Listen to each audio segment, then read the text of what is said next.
What I'm meaning is that I can't even find the screen for it. But I think they already know who all the folks are. Yeah, I think they let that out. Okay, just came up.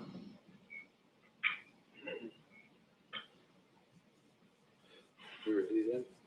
All right. Okay, I think we're ready, Commissioner. All right, we have Tom and Tim online. Yes, sir. Yes, sir. Good morning, Commissioner Cook and everybody else. Good morning, guys. Bob, you're hear me? Yes, thank you.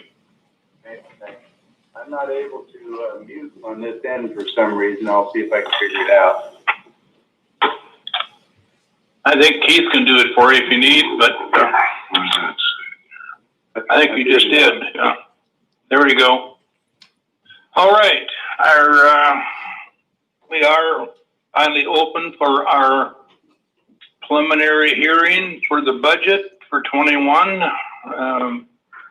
And we will start off with Tom and Tim giving us a breakdown of where we're going and how we're at the moment. Okay, thank you, Commissioner Cook, and good morning, commissioners and Keith. And just let me know if you can't hear me. I'll try a little harder. Well, we're just going to do our best, I guess, this year with the technology we're facing. It's amazing what it does, but it's amazing what it doesn't do as well. Earlier, Clint, you need to mute if you're gonna. Okay, thank you. Okay, Go ahead, Tom. Alrighty, so with that, we're just going to go into where we stand to begin the budget, as we normally do. This year's preliminary budget revenues were $36,587,777.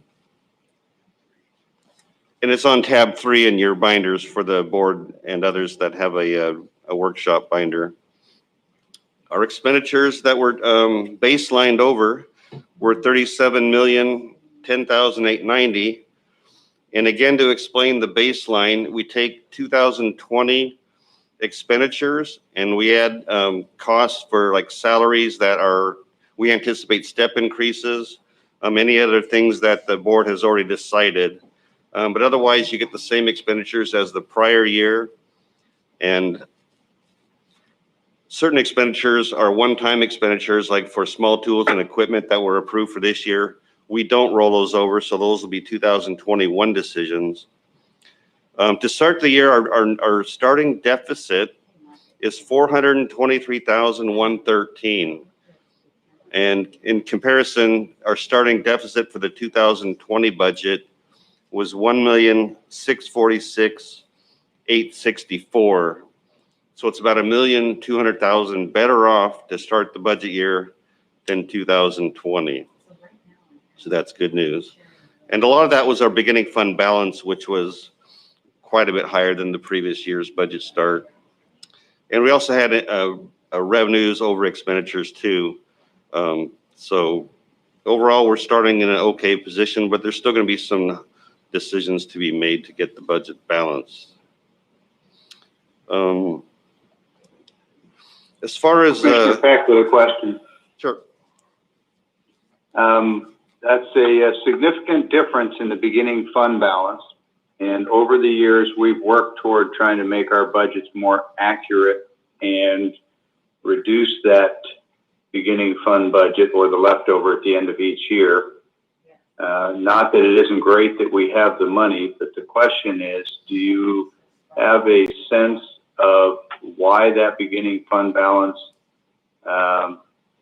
is better and so much better? I think partially as our economy continues to do fine, our sales taxes continually are over budget. And maybe departments have been a little conservative on those. And maybe departments also have cut down their expenses too. I know there haven't really been too many normal budget to budget over the years increases in costs, except for some, capital and some other large ones. So I think we're just being fiscally prudent and we're just benefiting by a good economy. There is in the, So- this is Tim Anderson. There is in So, the. so fair to say that it's a combination of things and not any one obvious thing. Thank you.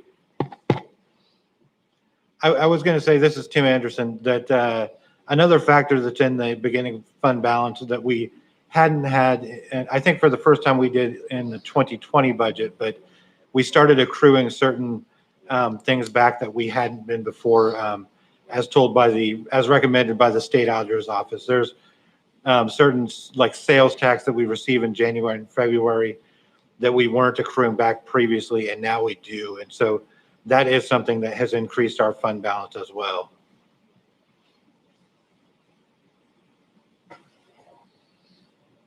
All right. Okay, moving on then.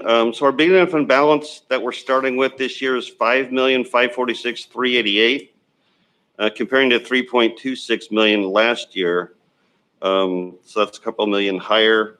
We're also budgeting a higher ending fund balance of $2,766,000 over last year's 1.609. And basically, that's the amount that if revenues and expenditures are exactly how we budget, we'll end up with a ending fund balance of $2,766,000.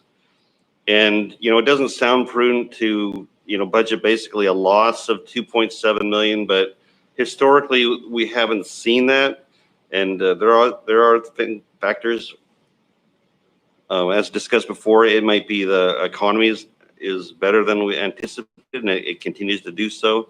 And we also have about $1 million a year normally of salary savings because of vacancies of positions and that sort of thing. And we also need a cash flow account, right, Tom? And isn't that what that goes to as well?